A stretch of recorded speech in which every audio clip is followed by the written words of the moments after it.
Now here's a fragrance that I have been talking a lot about for the past few years. It actually came out in 2019 by Roja Parfums. It's called Oceania. And in today's Cephalabon contributor video, I'm finally going to be reviewing it. It's been a long time in the making. You guys already know how I feel about this one. I'm also going to let you in on a very special giveaway opportunity, so make sure to stay tuned.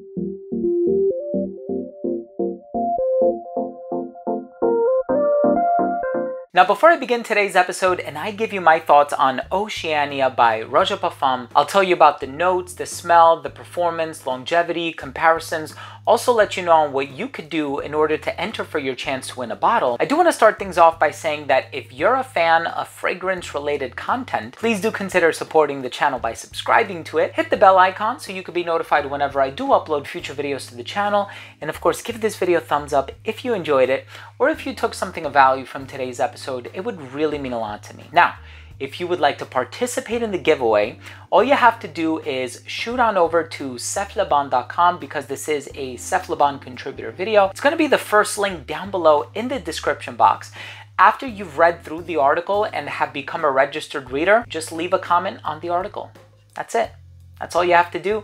It's actually quite simple. Just make sure to check back on over to cephalabon.com on the date that's mentioned in the article so you know if you are the lucky winner. Best of luck. Here's a fragrance that I picked up several years ago. I got this from the official Roja Parfums website, and I love this one to death. You know, I love some of the brighter, fresher offerings from the brand, whether that be the new Isola Blue, which was previously known as Oligarch, or if we're talking about Elysium or Loscar, or even a Midsummer Dream, which is a little bit on the heavier side. It has elemi resin in it. This one has some resins in it too. It has galbanum, but it also has some green notes. It has a lot of citrus in here. It has some floral ingredients. Of course, there's violet, geranium, there's ylang-ylang, if I'm remembering correctly. There's jasmine, and the jasmine is very bright and clean, and there's this smoothness about it. This is not an oceanic or aquatic fragrance. It does not contain kalone.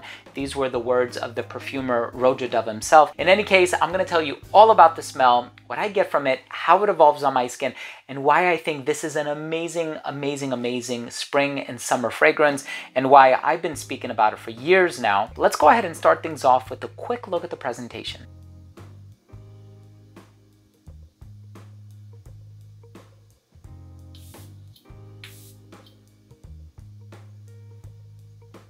Now, right in the opening of this fragrance, you are going to get this bright, illustrious, citrusy opening. There is, my goodness, there's grapefruit, there's lemon, there's bergamot, there's orange, there's a bunch of citrus in the opening. That citrus cocktail is so flavorful, so delightful, so rich, so exuberant. I mean, you smell this and you're like, wow, there's a lot of citrus happening in here. And I definitely get the lemon and the grapefruit stronger than everything else. Orange can tend to be a bit warm at times, and there's nothing particularly warm about this fragrance. It's a very smooth and cool sensation, at least in the opening.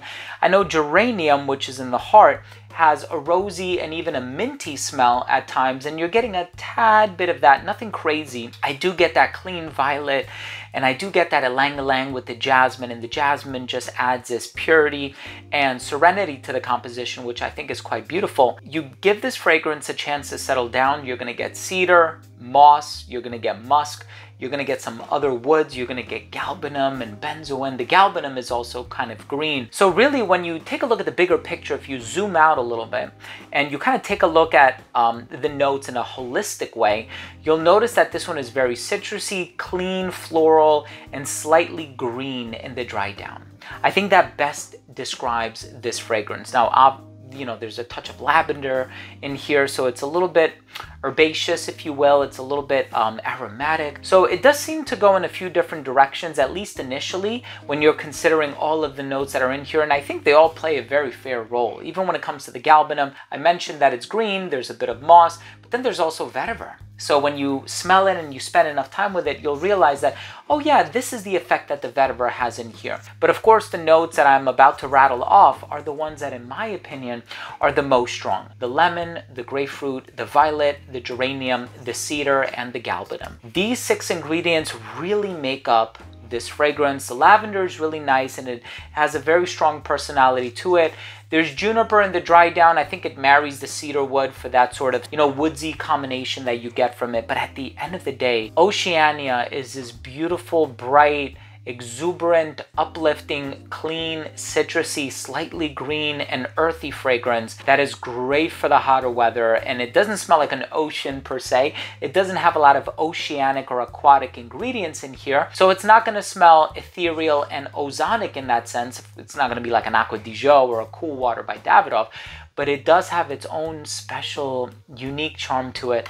And the one thing that I love the most about this fragrance is that it's totally unique. I don't think there's ever been anything that came before it or anything that has succeeded it either that ends up smelling the way that it does. So this is a bottle that I've been treasuring now for several years. It's even made the #1 spot on several lists that I published in the past. And I think Roja Dove did such a remarkable job with this fragrance, and I'm glad I picked up a bottle of it. And I will certainly be purchasing another bottle in the future, especially once this, God forbid, if it does run out, because I am kind of wearing it very conservatively. But it's a beautiful, beautiful fragrance. And now you have the opportunity to go home with a bottle of it as well. Let's go ahead and finish things off with my overall assessment. So first up, in terms of the uniqueness and the overall smell, this to me is a unique fragrance. It doesn't really smell like anything else that I've tried. It does its own thing. It has its own unique personality. So I really appreciate the originality of it. And the overall smell is very pleasant, very easy to get along with, no rough edges. It doesn't push the envelope or anything like that. Longevity is about 8 hours on my skin, so pretty good longevity. Projection was great for the first hour of application. It radiated within an arm's length.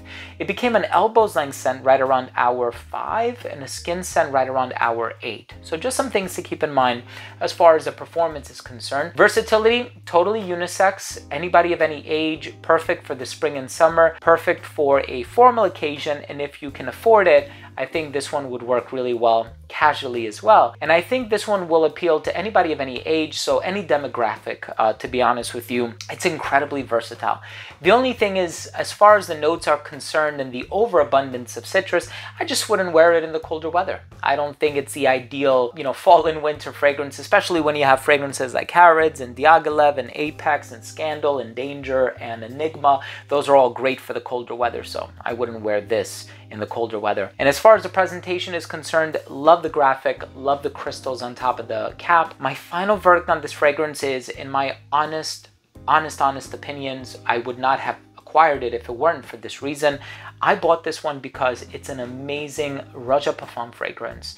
I think the quality is superb. I think it's one of the best fragrances that he's ever composed. And this is one that will always be a staple in my collection, and I will feature it in lists to come. So be on the lookout. It's certainly going to make my top 10 summer niche list. I just love this one so much, and I can't wait to wear this one more often. It finally started getting warm. It's officially spring, so leaves me very happy. Thank you so much for watching. I really hope you enjoyed this video. I hope you took something of value from today's episode. If you did, please do consider supporting the channel by subscribing to it. Hit the bell and give this video a thumbs up. Make sure to enter the draw. Follow seflaban.com down below. First link in the description box. Good luck, everybody. Thanks again for watching. Love you guys. We'll see you tomorrow.